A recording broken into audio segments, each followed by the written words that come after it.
யோபு அதிகாரம் 19. பற்றுறுதியின் வெற்றி. பின் யோபு உரைத்த மறுமொழி. என் உள்ளத்தை எவ்வளவு காலத்திற்கு புண்படுத்துவீர்? என்னை வார்த்தையால் நொறுக்குவீர். பன்முறை என்னை பழித்துரைத்தீர். வெட்கமின்றி என்னை தாக்கி பேசினீர். உண்மையாகவே நான் பிழை செய்திருந்தாலும் என்னுடன் அன்றோ அந்த பிழை இருக்கும். எனக்கு எதிராக உங்களை பெருமைப்படுத்திக் கொள்வீர்களாகில், என் இழிநிலையை எனக்கு விரோதமாக காட்டுவீராகில், கடவுள்தான் என்னை நெருக்கடிக்குள் செலுத்தினார் என்றும் வலைவீசி என்னை வளைத்தார் என்றும் அறிந்து கொள்க. இதோ கொடுமை என கூக்குரலிட்டாலும் கேட்பாரில்லை, நான் ஓலமிட்டாலும் தீர்ப்பாரில்லை. நான் கடந்து போகா வண்ணம் கடவுள் என் வழியை அடைத்தார், என் பாதையை இருளாக்கினார். என் மாண்பினை அவர் களைந்தார், மணிமுடியை என் தலையினின்று அகற்றினார். எல்லா பக்கமும் என்னை இடித்து தகர்த்தார்.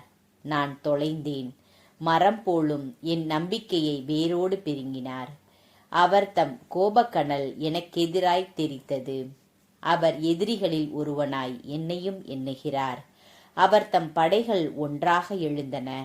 அவர்கள் எனக்கெதிராய் முற்றுகையிட்டனர். என் கூடாரத்தை சுற்றி பாசறை அமைத்தனர்.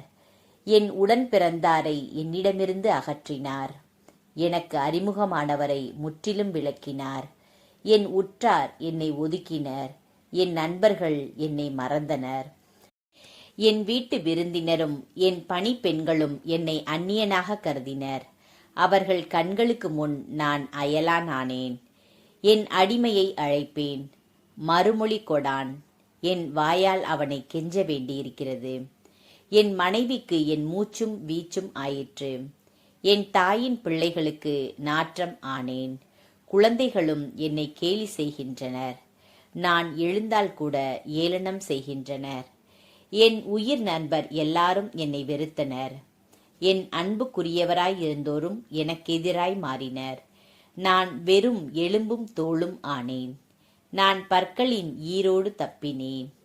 என்மேல் இரங்குங்கள், என் நண்பர்காள், என்மேல் இரக்கம் கொள்ளுங்கள். ஏனெனில் கடவுளின் கை என்னை தண்டித்தது. இறைவனைப் போல் நீங்களும் என்னை விரட்டுவது ஏன்? என் சதையை நீங்கள் குதறியது போதாதா?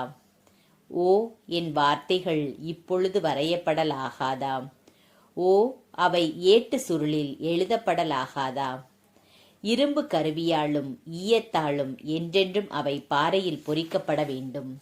ஏனெனில் என் மீட்பர் வாழ்கின்றார் என்றும் இறுதியில் மண்மேல் எழுதுவார் என்றும் நான் அறிவேன். என் தோள் இவ்வாறு அழிக்கப்பட்ட பின் நான் சதையோடு இருக்கும்போதே கடவுளை காண்பேன். நானே அவர் என் பக்கத்தில் நிற்க காண்பேன். என் கண்களே காணும், வேறு கண்கள் அல்ல. என் நெஞ்சம் அதற்காக ஏங்குகின்றது. ஆனால் நீங்கள் பேசிக்கொள்கின்றீர்கள், அவனை எப்படி நாம் வதைப்பது? அவனிடம் அடிப்படை காரணத்தை எவ்வாறு கண்டுபிடிப்பது? மாறாக வாளுக்கு நீங்களே அஞ்ச வேண்டும். ஏனெனில் சீற்றம் வாளின் தண்டனையே கொணரும். அப்போது நீதி தீர்ப்பு உண்டு என்பதை அறிந்து கொள்வீர்கள்.